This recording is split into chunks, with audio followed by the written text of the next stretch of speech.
Y bueno, bienvenidos nuevamente a otro nuevo video. En este caso vamos a hablar de un tema muy importante, eh, puede ser hasta incluso frecuente dentro de lo que es la patología de los vasos sanguíneos. Espero ser un poco claro y poder dejar tan siquiera una enseñanza de lo que es este hermoso tema que es la aterosclerosis. Hay mucho de qué hablar, sin embargo nos vamos a enfocar en lo más importante. ¿Vale? Esta es una enfermedad silenciosa, como lo vemos acá. Esto ya es un nivel, pues obviamente a nivel de los vasos sanguíneos. Como nosotros podemos ver, esta es una arteria y esto de acá es el tejido, ¿ok? En las arterias es donde va a fluir esa corriente, ese flujo de sangre, pero vamos a ver que aquí hay unas placas que se están formando y están obstruyendo la luz arterial. ¿Eso en qué está afectando? En el correcto flujo de la sangre. ¿Ok? Entonces, básicamente, la aterosclerosis es la acumulación de grasa dentro de las arterias, tal como lo estamos viendo aquí, y lo que hace que se vuelvan pues, más estrechas, rígidas, dificultando el paso de la sangre. Entonces, ¿cómo es que puedo pasar de una arteria bonita, normal, a algo como esto?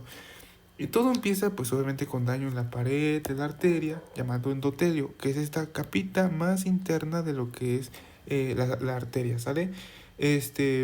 Después el colesterol que nosotros decimos malo, pues es el que va a ir llegando aquí, ¿no? Entra a la pared del vaso y se va a ir acumulando. Pero bueno, lo voy a ir explicando poco a poco, porque es una serie de procesos, pero vamos poco a poco. Entonces, aquí podemos ver otro esquema de cómo el flujo es correcto, un flujo laminar, el que hace la sangre cuando pasa por una arteria que está sana, ¿no? Pero como vemos aquí, el flujo ya está empezando a ser obstruido porque ya hay una obstrucción parcial, ¿no? O por ejemplo, cuando esto avanza aún más, ya hay una obstrucción aún mayor. Y esta obstrucción mayor hace que se forme un flujo turbulento, como vemos aquí. El flujo, ciertos eritrocitos pasan y otros no. Eso va a tener repercusiones a lo que es a nivel orgánico y también va a tener repercusiones en la sintomatología de ese paciente. Y como nosotros podemos ver aquí, puse otro esquema, es lo mismo, el flujo, cómo se ve, y aquí el flujo, cómo se ve muy reducido hasta que se obstruye por completo. O sea, una formación de la placa de la arteria. Y vean, así es como se logra ver. Aquí vemos, este ya no es un corte longitudinal como este, sino es un corte transversal, ¿sale? Como si a esta arteria le hubiéramos hecho un corte así. Y estamos viendo esta parte de acá, esto, ¿vale? Entonces, aquí está la arteria y vemos cómo están pasando los glóbulos rojos, los eritrocitos. Pero vamos viendo cómo está siendo destruido esa capa media, miren, ahí se ve, por esta capa de colesterol que se está acumulando aquí. Entonces eso va a ir creciendo, creciendo, hasta ir ocluyendo. Bueno, entonces eso es a grosso modo lo que es la aterosclerosis. Pero vamos a ver cómo es que esto se forma. Esto es una serie de procesos, ¿eh? Hay que entender que esto es un proceso para llegar a esto que veíamos nosotros acá. No es que ayer no tenía nada y hoy ya tengo algo. Y como les dije desde el principio, esto es asintomático. Puede que el paciente ni siquiera se dé cuenta de que su arteria está acumulando estas placas. Bueno, como nosotros vemos, lo primero que tiene que pasar, o sea, hay que entender que esto es una arteria, ¿no? Esto de acá. Y nosotros vemos que tienen diferentes capitas.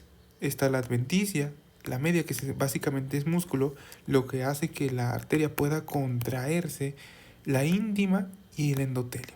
El endotelio es como si nosotros abriéramos una sabrita y dentro de esa bolsa de sabritas tienen un papel especial donde se puede resbalar las sabritas y los mantiene en un estado correcto para que las sabritas no se ablanden, o caso contrario, en los panes, como el pan del Bimbo, tiene el famoso celofán, ¿no? Que le dio el éxito a esta empresa. Entonces tú metes pan y el pan pues se mantiene blandito y no se hace duro. ¿Por qué? Porque tiene esa capita especial que recubre toda la bolsa y es diferente a lo que es la parte externa de la bolsa. Es lo mismo acá. El endotelio es esa capita que protege el vaso sanguíneo, que no es como tal músculo, sino es una capa especial donde pasa el flujo sanguíneo de manera más fácil. O sea, es epitelio, pues, pero en este caso endotelio se le llama. Entonces, si nosotros lastimamos ese endotelio, esa capita, es cuando vienen o comienzan todos los problemas, ¿no? Entonces aquí lo primero que tiene que pasar es que se lesione ese endotelio. ¿Cómo? Por medio de algo que se llama, puede ser la hiperlipidemia, o sea que exista mucho colesterol en lo que es la sangre. El consumo de tabaco o por ejemplo la hipertensión, que es algo muy común en nuestro México, tristemente, es una realidad que muchos pacientes van a venir a consulta y a veces no vienen a consulta por la hipertensión, vienen por otra cosa, pero pues de paso te das cuenta que es hipertenso, ¿no? Vemos también que algo que no hemos podido controlar a pesar de la concientización que se ha tratado de hacer con las cajas y la promoción del daño que esto hace es el consumo de tabaco.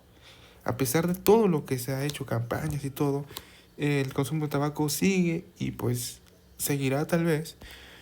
Y esto es lo que condiciona un daño endotelial. Entonces también tenemos, por ejemplo, las toxinas, virus, e incluso regiones de nuestro propio sistema inmunitario puede lastimar. Entonces, si hay una lesión, obviamente, como lo decía las leyes de la física, ¿no? Si nosotros hacemos algo, vamos a tener una reacción o una respuesta a ese algo. Entonces, si nosotros lesionamos este vaso sanguíneo, es evidente que va a haber una respuesta, ¿no?, a esa lesión. Entonces, ocurre algo que se llama disfunción endotelial. O sea que el endotelio como que se desbarata, como que ya no se entiende ni qué es lo que está haciendo, ¿sale?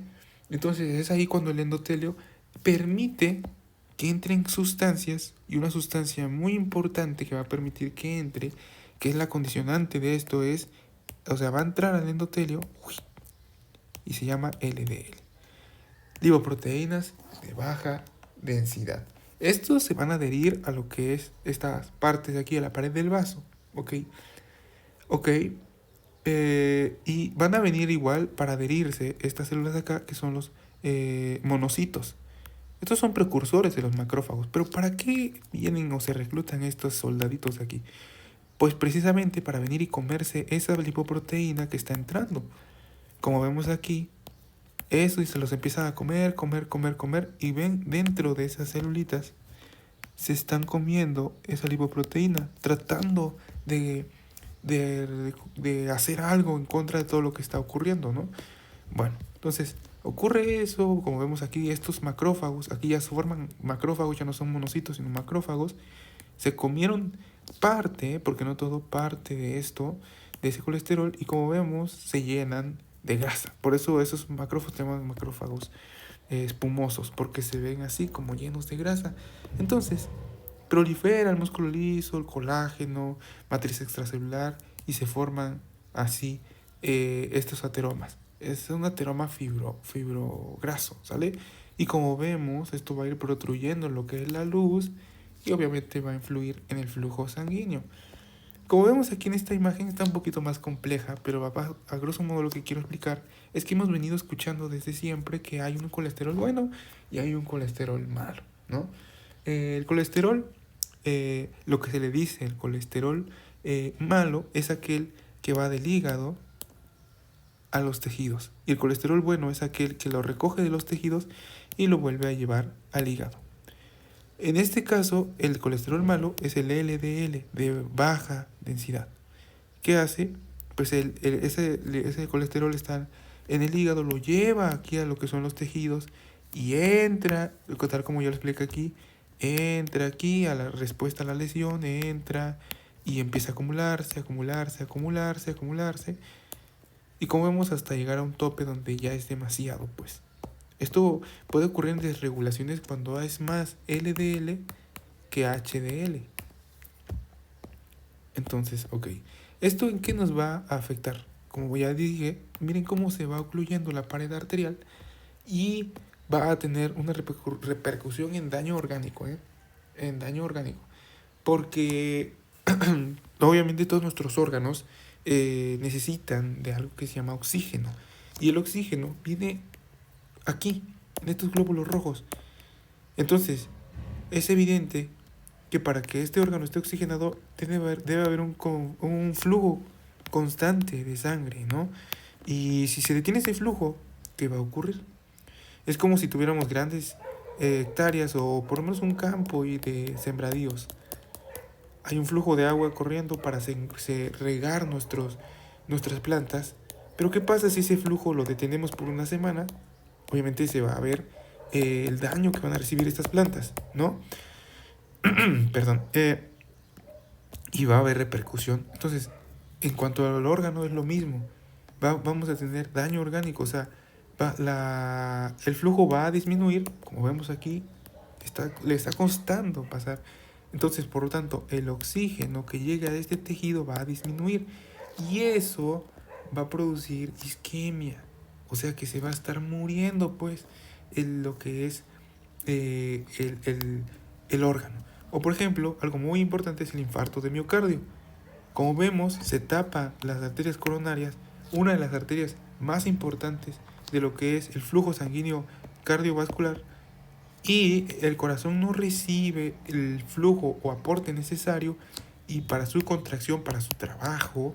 Y si no hace su trabajo, la sangre que sale del corazón hacia todo el cuerpo obviamente va a disminuir, y si esto disminuye, todos los demás tejidos van a reducir en cuanto a su oxigenación, y si reduce todo eso, pues vamos a caer en un paro, pues en un infarto, y la persona puede llegar a la muerte.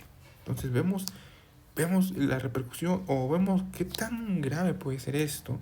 Y esto no solo ocurre a nivel cardíaco, porque puede ocurrir lo mismo, como vemos aquí, pero a nivel cerebral.